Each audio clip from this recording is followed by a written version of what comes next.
we now settle our hearts and our minds on the Word of God.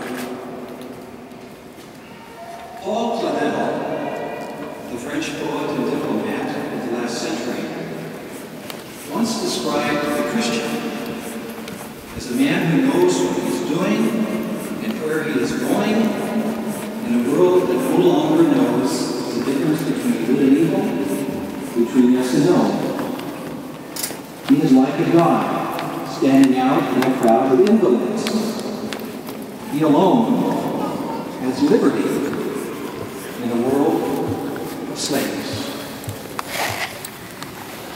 Like most of the great writers of his time, Claudel was a mix of gold and clay, flaws and genius. He had a deep and brilliant Catholic faith. And when he wrote that a man who no longer believes in God no longer believes in anything, he was simply reporting what he saw all around him. He spoke from a lifetime that witnessed 2 world wars and the rise of atheistic ideologies that murdered tens of millions of innocent people using the vocabulary of science. He knew exactly where forgetting God can lead. We Americans live in a different country, on a different continent, in a different century. And yet, in speaking of liberty, Claudel leads us to the reason we come together in worship this afternoon. Most of us know today's passage from the Gospel of Matthew, where we should or should not render unto Caesar, shapes much of our daily discourse as citizens.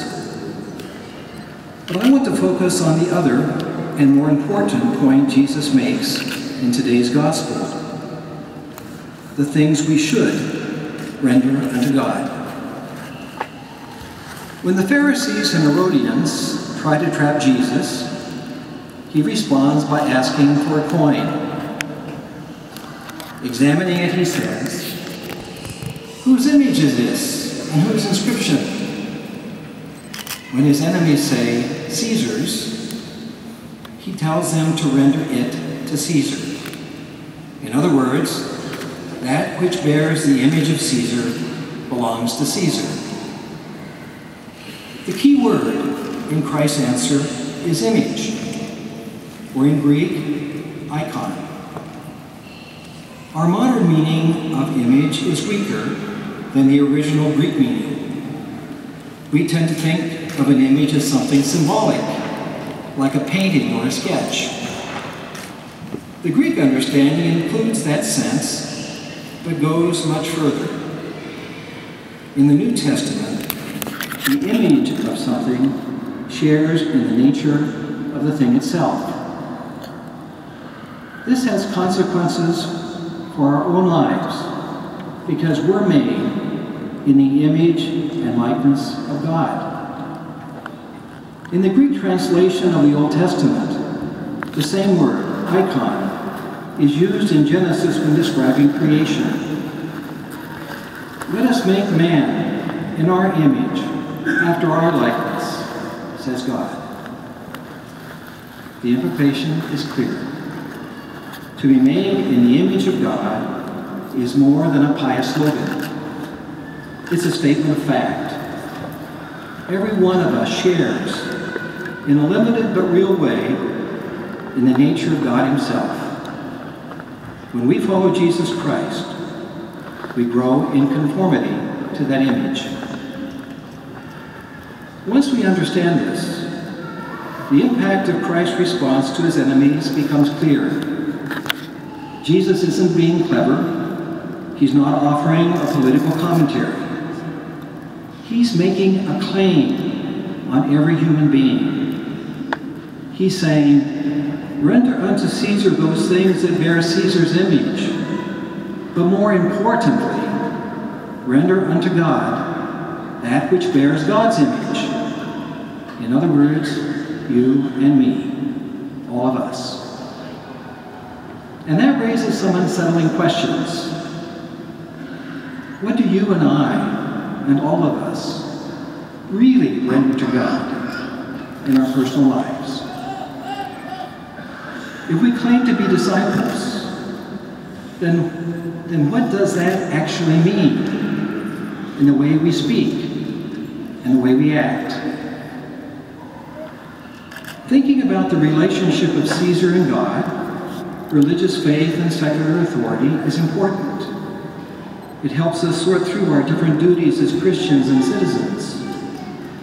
But on a deeper level, Caesar is a creature of this world. And Christ's message is uncompromising. We should give Caesar nothing of ourselves. Obviously, we're in the world. This means we have obligations of charity and justice to the people with whom we share it. For Christians, patriotism is a virtue. Love of country is an honorable thing. As Chesterton once said, if we build a wall between ourselves and the world, it makes little difference whether we describe ourselves as locked in or locked out. But God has made us for more than the world. Our real home isn't here. The point of today's gospel passage is not how we might calculate a fair division of goods between Caesar and God. In reality, it all belongs to God. And nothing, at least nothing permanent and important, belongs to Caesar. Why? Because just as the coin bears the stamp of Caesar's image, we bear the stamp of God's image in baptism. We belong to God, and only to God. In today's second reading, St. Paul tells us, indeed religion, the RSV version says godliness, with contentment is a great gain. For we brought nothing into the world, just as we shall not be able to take anything out of it. My dear friends, true freedom knows no attachment other than Jesus Christ. It has no love of riches or the appetites they try to satisfy.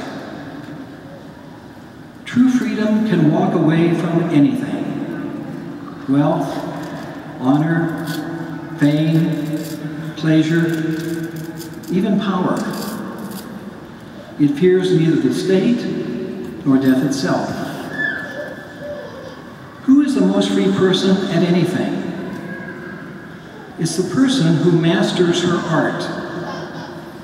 A pianist is most free who, having mastered her instrument according to the rules that govern it and the rules of music, and having disciplined and honed her skills, can now play anything she wants. The same holds true for our lives. We're free only to the extent that we unburden ourselves of our own willfulness and practice the art of living according to God's plan.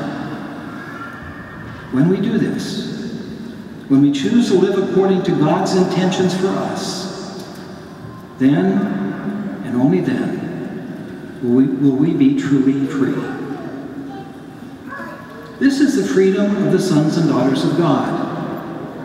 It's the freedom of Miguel Pro, of Mother Teresa, Maximilian Kolbe, Dietrich Bonhoeffer, and all the other holy women and men who have gone before us to do the right thing.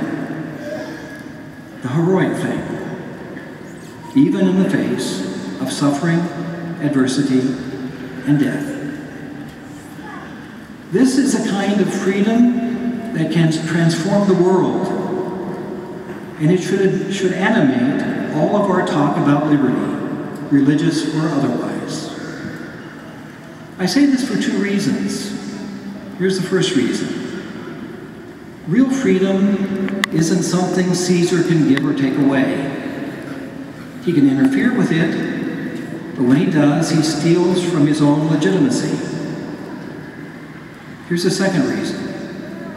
The purpose of religious liberty is to create the context for true freedom. Religious liberty is a foundational right.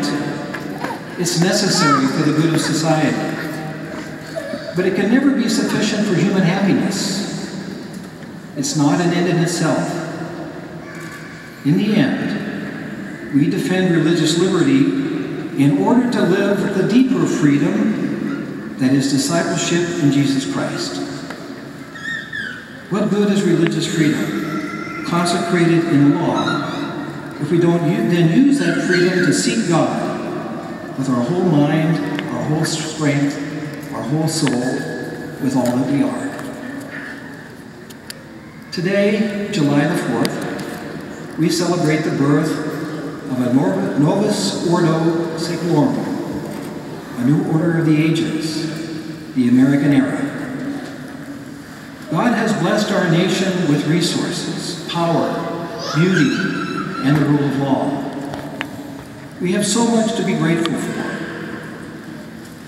But these are gifts. They can be misused. They can be lost. In coming years, we'll face more and more serious challenges to religious liberty in our country. This is why the Fortnight for Freedom has been so very important. And yet, the political and legal effort to defend religious liberty, as vital as it is, belongs to a much greater struggle to master and convert our own hearts and to live for God completely, without alibis or self-delusion. The only question that finally matters is this one: will we live wholeheartedly for Jesus Christ? If so, then we can be a source of freedom for the world. If not, nothing else will do. God's word in today's first reading is a caution we ignore at our own expense. Son of man, God says to Ezekiel and to all of us, I have appointed you as a sentinel. If I say to the wicked, you will surely die, and you do not warn them or speak out to dissuade them, I will hold you responsible for their blood. Here's what that means for each of us. We live in a time that calls for sentinels and public witness. Every Christian in every era faces the same task. But you and I are responsible for this moment, today, now. We need to speak out, not only for religious liberty and the ideals of the nation we love, but also for the sacredness of life and the dignity of the human person. In other words, for the truth of what it means to be made in the image unto God, generously, zealously, holding nothing back. To the extent that we let God transform us into His own image, we will, by the example of our lives, fulfill our duty as citizens of the United States. But much more importantly, as disciples of Jesus Christ. May God bring to completion the good things He begins in us today.